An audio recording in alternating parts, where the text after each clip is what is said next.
Mesdames, Messieurs, bonsoir. Bienvenue au journal. La 21e Assemblée générale des sociétés d'État passe depuis ce matin à la loupe la situation d'une quinzaine de sociétés dans un contexte marqué par de bonnes performances économiques de ces sociétés. Le gouvernement multiplie les mesures pour que les populations puissent faire face à la vie chère et les efforts pour améliorer les conditions de vie et de travail des agents. Le bac est bien lancé pour cette session 2013. Plus de 50 000 candidats cogitent ferme pour empocher le premier diplôme universitaire. Le mot d'ordre répété partout est « rien que le travail et non à la fraude ». Mais tout d'abord, les adieux de l'ambassadeur des États-Unis au président du Faso, Thomas Dougerti, est en fin de mission au Burkina. Et avant de quitter notre pays, il a eu un entretien avec Blaise Compaoré.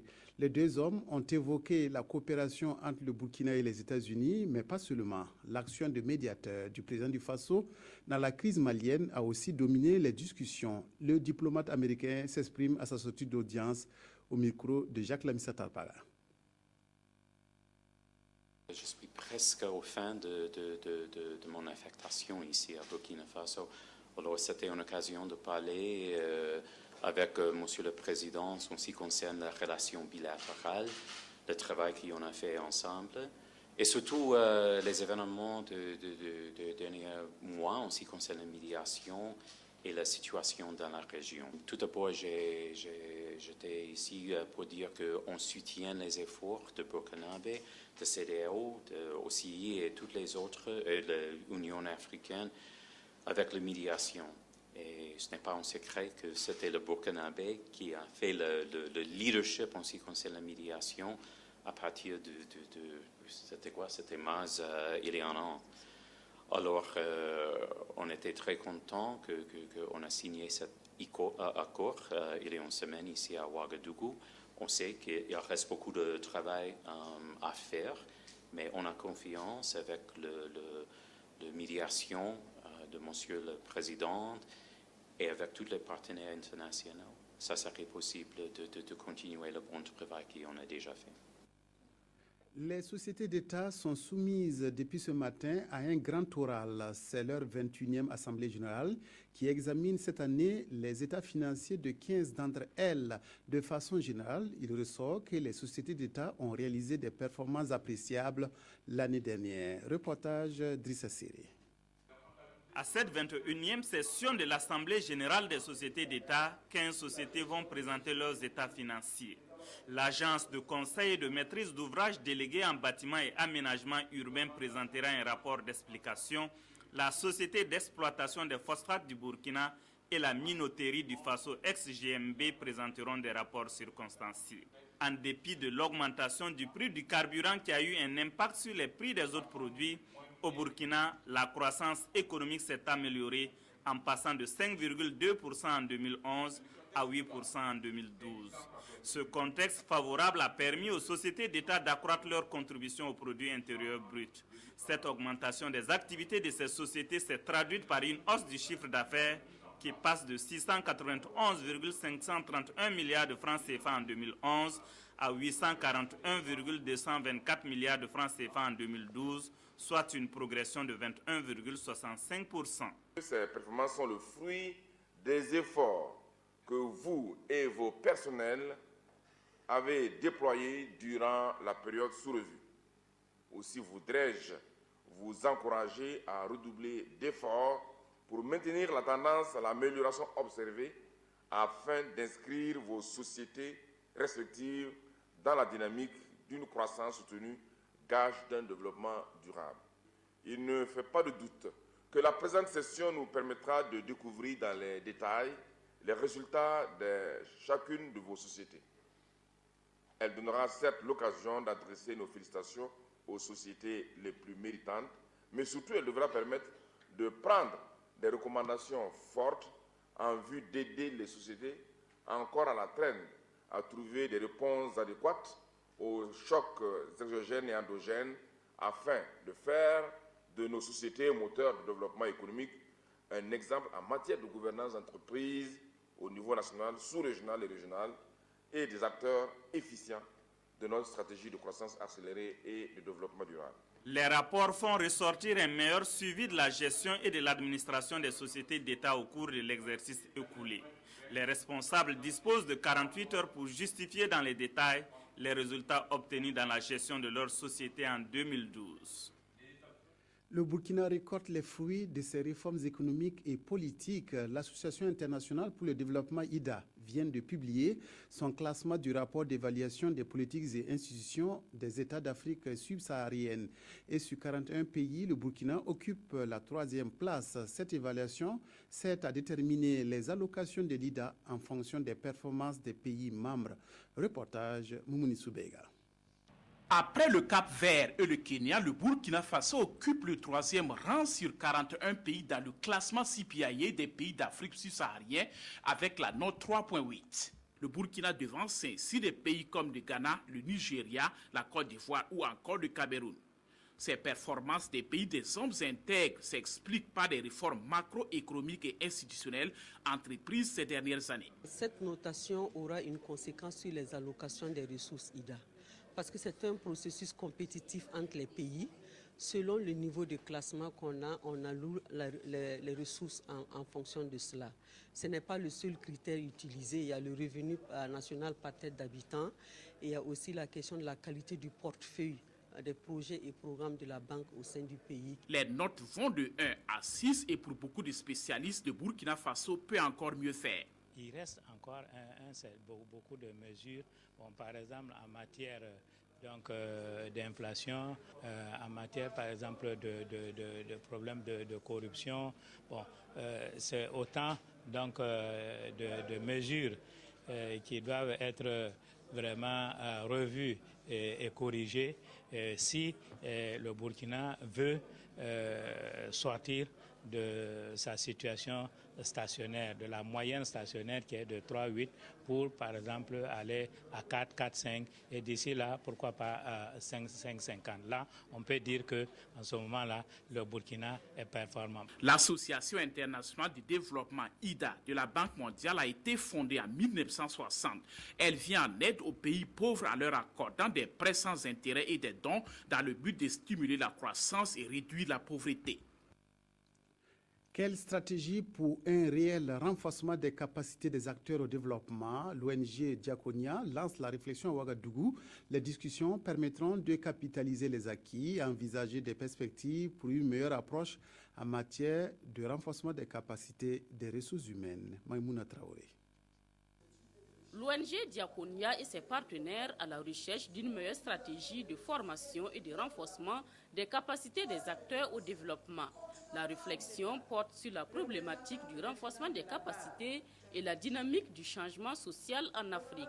Nous aurons droit à des panels de praticiens et à des experts internationaux qui opéreront un diagnostic sans complaisance de la problématique des capacités en Afrique, qui positionneront la dynamique du changement institutionnel et organisationnel de l'Afrique à travers ses ressources, dont les capacités endogènes dont elle regorge, échangeront également dans des travaux de groupe sur les perspectives croisées et les meilleures pratiques d'utilisation des capacités africaines, et enfin l'identification d'une feuille de route qui permettra aux différents acteurs que sont le secteur public, le secteur privé et les organisations de la société civile de converger ensemble vers un cadre harmonisé de partage d'expériences à travers des capacités endogènes, et cela pourrait se faire sous la forme d'une académie, des ONG et des associations. L'ONG Diakonia a le soutien de la Banque africaine de développement, la BAD, qui compte s'investir dans la sensibilisation, la consultation et le renforcement du partenariat au sein des entreprises et des projets.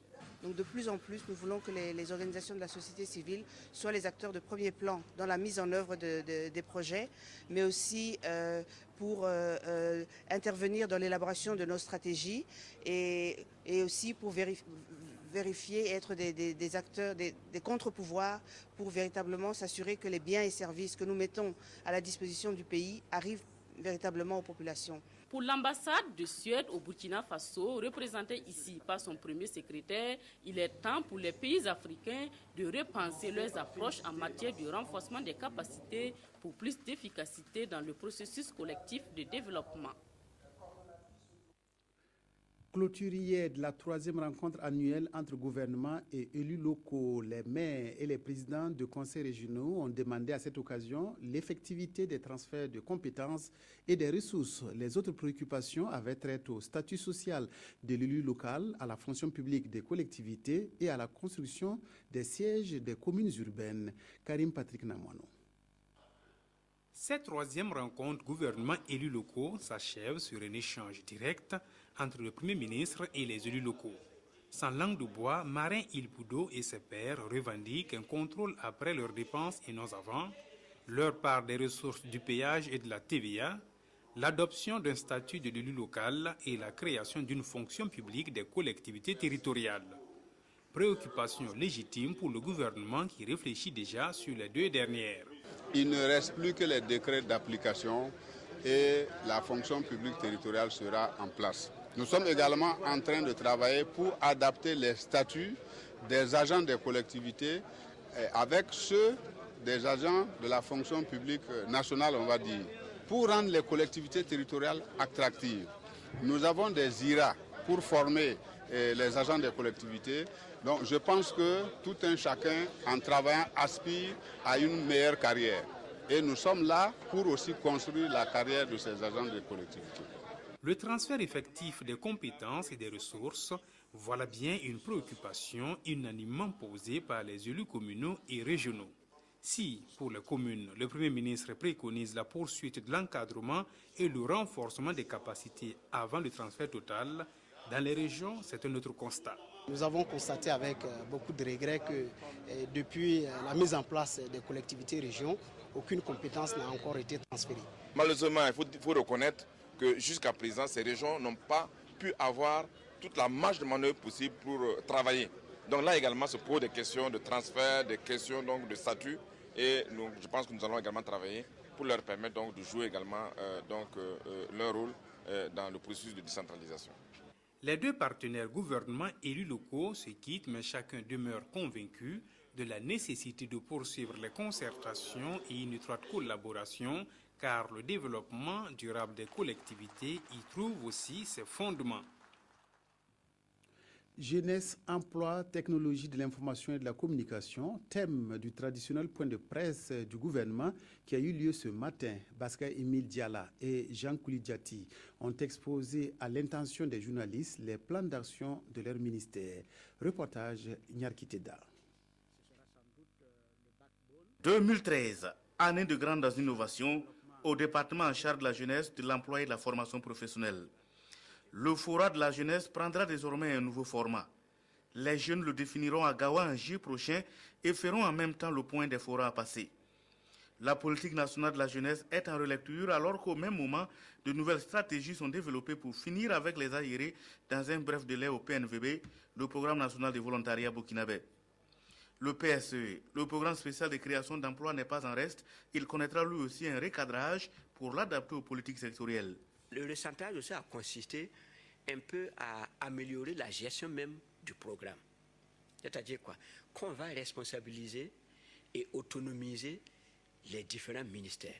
Vous avez une composante, on vous affecte les ressources, vous exécutez et vous rendez compte selon les règles de l'art. Le recentrage aussi a consisté à prendre en compte de nouvelles niches d'emploi, puisqu'on n'a plus en compte un certain nombre d'éléments, que ça vienne du MATS ou que ça vienne du Conseil régional du centre. Ils nous ont proposé des projets, le ministère de l'Environnement. Donc on a pris en compte quand même de nouvelles niches d'emploi. Donc ça, c'était bon de recadrer.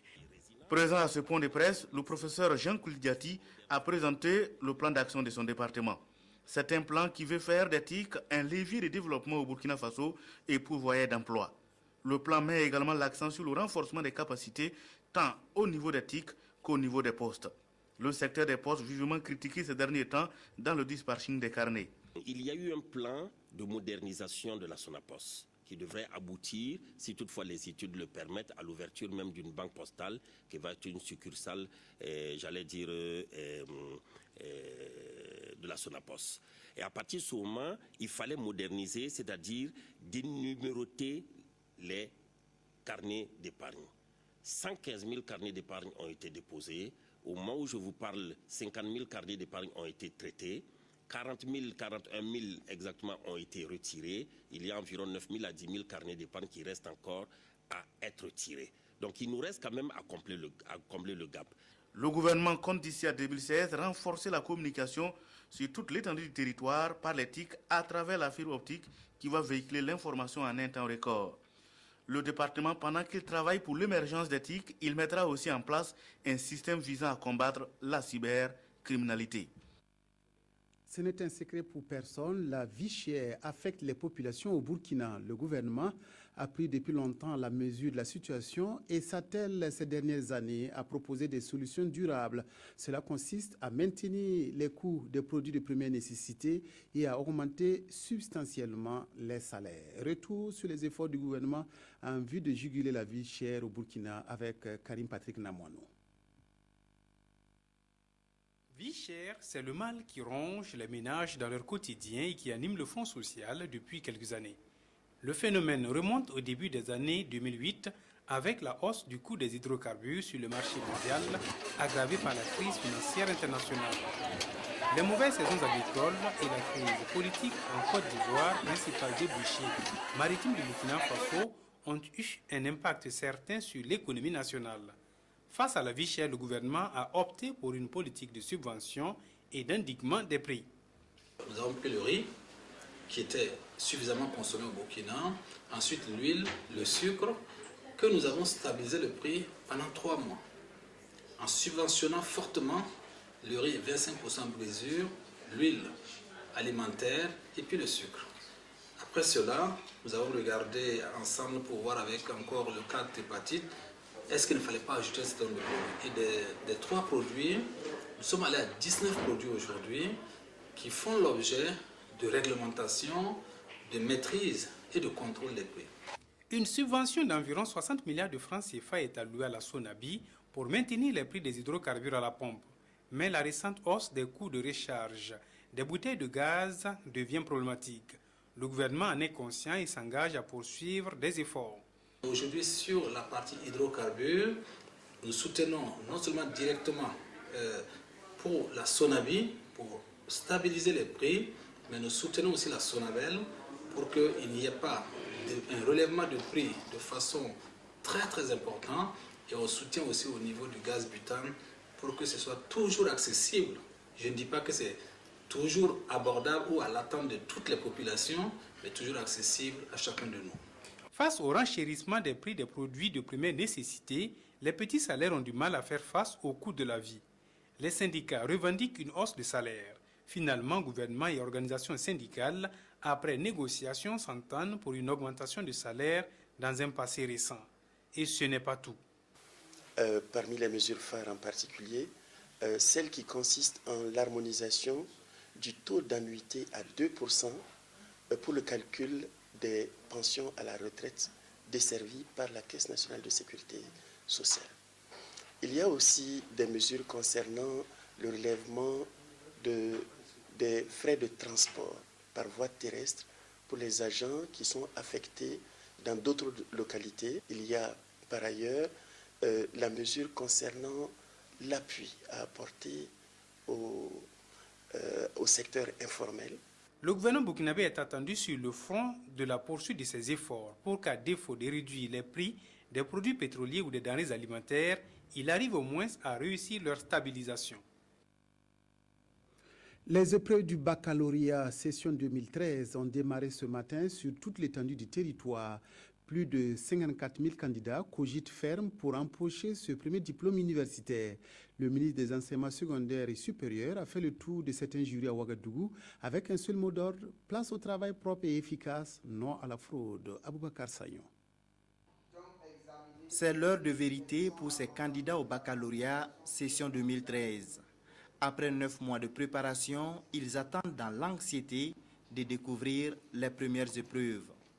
Et c'est le ministre des Enseignements secondaires et supérieurs qui a dévoilé pour eux le contenu du premier sujet. Ces candidats de la série G1 ont 5 heures pour traiter la première épreuve, à savoir l'étude de cas. Oui, je suis prête. On a confiance en Dieu. On espère que ça va aller. On s'est assez préparé Bon, mais en tout cas, la peur demeure, mais on croit qu'on va s'en sortir. Au lycée Marie Curie, les candidats de la série D étaient face à l'épreuve de français. L'impunité fait le lit des désordres et les désordres entraînent le chaos. Quelle analyse faites-vous de cette opinion? Voilà la dissertation proposée aux candidats. Ceux qui sont tentés par le commentaire composé doivent cogiter sur un texte d'Albert Cohen. Dans les 2 centres visités, Moussa Ouattara a invité les organisateurs à plus de vigilance pour éviter les manquements avant de s'adresser aux candidats. Les candidats, nous avons souhaité que chacun d'eux travaille surtout sur la base de ce qu'il a accumulé comme préparation au niveau des examens. Se départissent donc des solutions de facilité qui sont soit de chercher à copier sur l'autre, soit même d'utiliser en tout cas des nouvelles technologies, en tout cas de l'électronique comme les téléphones portables pour copier. Alors quand il n'y a pas de fraude en général, on récolte ce qu'on a semé, c'est-à-dire les bons résultats. Selon les présidents de jury, les épreuves ont commencé dans de bonnes conditions. Allez donc candidats, les stylos ne doivent pas trembler sous l'effet du trac. Ici commence votre ascension vers les études académiques. À Bobo Dioulasso, le bac a démarré dans la sérénité et l'optimisme pour les 9772 candidats des hauts bassins. Là-bas aussi, les autorités ont appelé les futurs bacheliers à ne pas compter sur la courte échelle. Sanoua Christine Koulibaly. Après le bac, comme vous le voyez, tout le monde est là, c'est pour aller à l'université. Je compte faire les droits à l'université. Pour y parvenir, il faut le précieux sésame, le baccalauréat. Et ces candidats de la série A4 devront avoir au compteur 230 points pour les candidats dispensés du sport et 250 pour les non dispensés. Et en attendant d'affronter la première épreuve, la philosophie, l'on semble confiant. Il y a un peu de stress, mais j'espère que ça ira. Pour l'instant, c'est chaud au frigo en tout cas. Personne n'est venu pour échouer. Donc on reste optimiste, on se dit, même si on veut un là, nous on est dedans. En ce moment fatidique, ces candidats peuvent compter sur le soutien des autorités de la région, venues les encourager, mais surtout les mettre en garde contre toute tentative de fraude. Nous avons demandé aux candidats de travailler dans la sérénité et de se départir des idées de fraude. Nous savons que le spectre de la fraude plane toujours dans les milieux. Et nous n'avons pas manqué de saisir l'occasion pour demander à tous de travailler le plus naturellement possible. C'est de partir de ces idées de fraude, en tout cas qui n'honorent pas. Et ce, d'autant plus qu'après des cas de tentative enregistrés au BEPC, la vigilance sera plus que de mise. Comme effectivement nous sommes arrivés à détecter certains cas de fraude, et il y a des développements d'initiatives au niveau des candidats pour effectivement frauder quelque part. Mais notre vigilance étant assez développée, nous pensons effectivement que si quelqu'un effectivement essaie de frauder, nous allons mettre la main sur lui. À la conquête de ce premier diplôme universitaire dans la région des Hauts-Bassins, 9772 candidats repartis dans 42 jurys, toutes séries confondues. Et le vœu le plus cher des autorités locales, c'est de voir le taux de succès de la région s'améliorer comparativement à l'année dernière. Dans le sud-ouest, environ 1500 candidats ont commencé à affronter les épreuves du bac. Dans la région, l'examen concerne les séries A, D, C et G2 et les candidats sont répartis dans 4 centres, dont 2 sont à Gawa, où nous retrouvons Sébastien Zongo. Plus de 1400 candidats, environ 2,5% de l'effectif national, sont appelés au baccalauréat 2013 au sud-ouest. Au lycée provincial Bafouji de Gawa, c'est la fin de la composition de philosophie, première épreuve en série A. Le sujet, je ne peux rien dire pour le moment, parce que la littérature, on ne peut jamais être confiant de toi. Ça, maintenant, on laisse entre les mains de Dieu. Au lycée municipal, les candidats de la série D viennent de se mesurer à l'épreuve de français. Je l'ai trouvé quand même abordable. Bon, pour le moment, le moral est haut. Voilà, donc on espère que ça va aller. Les candidats de la région postulent pour les séries A, C, D et G2. Ils sont répartis dans 4 centres pour 7 jurys. 7 jurys répartis dans 4 centres. Dano, Djibougou et Gawa avec 2 centres que sont le Bafouji et le lycée municipal. Pas de problème majeur à signaler, dit-on, côté organisation, mais la surveillance reste de mise et à tous les niveaux. Les surveillants, ils doivent se dire qu'eux-mêmes ils sont surveillés, parce que nous n'allons pas laisser les surveillants faire n'importe quoi, sous prétexte qu'ils sont surveillants. Dès qu'on va détecter une anomalie dans leur comportement, on les renvoie tout de suite. Pour tous ceux qui ont travaillé régulièrement depuis le début de l'année, qui ont révisé régulièrement les cours, le bac est à...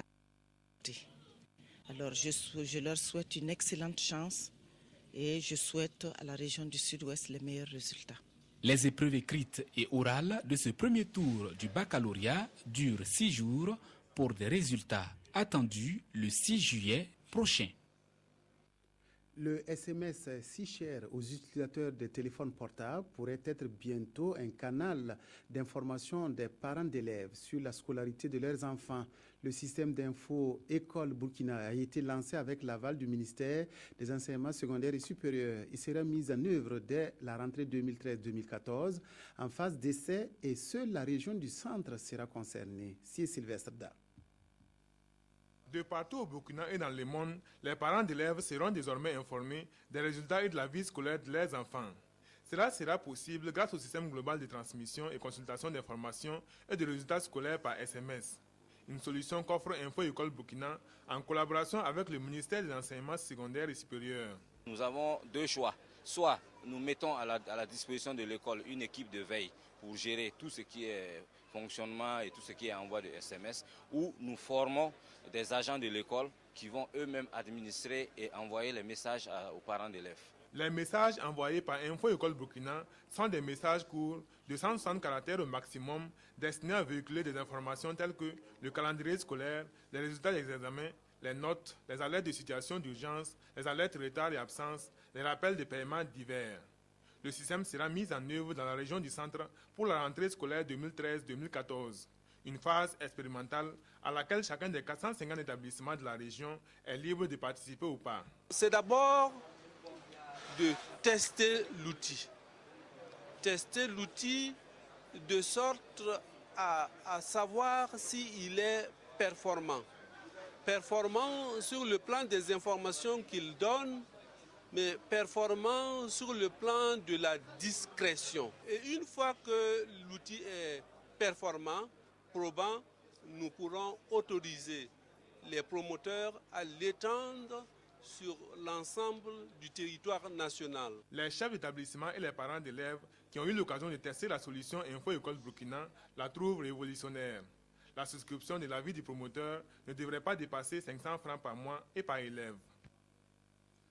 Un nouveau secrétaire général au ministère des Affaires étrangères et de la coopération régionale, Yemdaogo Eric Thiaré, nommé ambassadeur en France, cède son fauteuil à Marc Somda. La passation du service a eu lieu mardi dernier. C'est Sylvestre Da.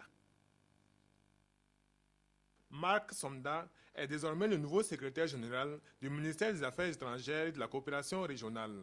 Il remplace à ses postes Yemdaogo Eric Thiaré, qui lui est nommé ambassadeur du Burkina en France. C'est une mission qui m'a été confiée, une direction qui m'a été donnée, mais cette mission, elle est commune, c'est tout le monde. Personne ne doit rester en marge. Je ne négligerai personne. Je considère du chauffeur au directeur général, aux ambassadeurs, que ce sont des collaborateurs et chacun a sa part de contribution. Juriste de formation, le nouveau secrétaire général était précédemment conseiller technique du ministre d'État Djibril Ipene Bassoli. Marc Somda aura pour lourde tâche, entre autres, d'accompagner son ministre dans les différentes médiations auxquelles le Burkina Faso participe. Sport, un gala international de boxe aura lieu demain à la Maison du Peuple de Ouagadougou. Les boxeurs burkinabés, champions d'Afrique, vont défendre leur ceinture. Alexis Kabore Yoyo en super coq et Patrice Soutoké, le bombardier en welter, défendront chèrement les titres. Et ce ne seront pas les seuls combats au programme de cette nuit du noble art organisée par la Fédération burkinabé de boxe. Cheikh Karambiri, précision. 15 octobre 2011, 13 octobre 2012, 28 juin 2013, les boxeurs professionnels burkinabés seront de retour sur le ring pour la défense de leur ceinture. Placé sous la supervision de l'ABU, African Boxing Union, ce championnat d'Afrique devra permettre à nos deux professionnels de confirmer leur suprématie au niveau continental. Alexis Kaboré Yoyo, champion d'Afrique des supercoqs, et Soutoké Patrice le Bombardier, champion d'Afrique des welter, sont confiants. À tout moment, nous on s'entraîne, on s'est bien préparé, il n'y a pas de problème. On a eu des sparring partenaires, des Nigériens qui sont venus vraiment, c'est un des sparring de taille. Je pense que ça s'est très bien passé, on s'est bien frappé et il n'y a pas de problème. J'étais classé 23e mondial. Bon, il m'a dit de défendre encore, mais c'est là maintenant, on va voir après ce combat maintenant, ce qu'on va faire maintenant. Une fois de plus, le ministère des Sports et des Loisirs a mis la main à la poche. Plus de 30 millions de francs CFA sont mis à la disposition de la Fédération burkinabé de boxe pour l'organisation de ce gala. Le champion d'Afrique des supercoqs, Alexis Kaboré Yoyo, croise les gants avec le Ghanéen Prosper Ankra, qui totalise 24 combats, dont 20 victoires et 4 défaites. Quant au bombardier, Soutoké Patrice, champion d'Afrique des welter, il défendra sa ceinture face au Zimbabwéen Charles Mayushi, qui a fait 15 combats, dont 13 victoires, 1 nul et 1 défaite. En levée de rideau, le public pourra apprécier la forme actuelle de nos deux autres professionnels sans couronne, Boniface Kaboré le Python et Jules Kaboré le Véné, face à un Camerounais et un Béninois. Chez les néo-pros, Moussa Koulibaly et Apollinaire Bassolé vont sonner à la porte des professionnels après cet examen de passage contre 2 Togolais. Un détour rapidement par l'actualité internationale. Barack Obama promet d'aider les Africains à construire leur développement au deuxième jour de sa visite au Sénégal. Le locataire de la Maison-Blanche a une nouvelle fois prêché en faveur d'une véritable démocratie sur le continent, seule voie pour son décollage économique. Il a aussi distribué des bons points au Sénégal pour ses avancées démocratiques. Ils sont venus par milliers saluer leur invité. Première visite de Barack Obama au Sénégal depuis son arrivée à la Maison-Blanche, l'événement est historique. Le président américain est à Dakar en famille, accompagné de son épouse et de ses 2 filles. Après un tête-à-tête avec son homologue Macky Sall, devant les journalistes, il a justifié le choix de Dakar comme première étape de cette tournée en Afrique. Allié stratégique dans la lutte contre le terrorisme, partenaire économique, le Sénégal est surtout une démocratie solide. La démocratie, ce n'est pas seulement le jour des élections, c'est aussi ce qui se passe entre 2 élections. Président Macky Sall, je vous félicite pour les ambitieuses réformes que vous avez engagées en matière de gouvernance démocratique. Plus d'ouverture, plus de transparence, plus de responsabilité. Je sais que ce n'est pas facile, mais c'est absolument indispensable politiquement et économiquement. L'emploi, le développement économique sont bien au cœur de cette visite. 5 ans après son élection, Barack Obama veut rattraper le temps perdu. Son message est clair, non, il n'oublie pas l'Afrique. Il promet d'investir, de construire des ponts, des routes, d'augmenter le volume des échanges commerciaux, occuper le terrain pour ne pas laisser le champ libre à la Chine. Même si tout cela arrive un peu tard, les Sénégalais veulent y croire. Son premier mandat, il a consacré aux États-Unis et maintenant nous pensons qu'il va peut-être faire aussi quelque chose pour nous. Une coopération dont nous pouvons nous bénéficier, nous les Sénégalais, nous faciliter le visa pour nos enfants, les étudiants qui vont aux États-Unis pour étudier. C'est la fin de cette édition. Merci de votre aimable attention. Bonne suite de programme sur la RTB.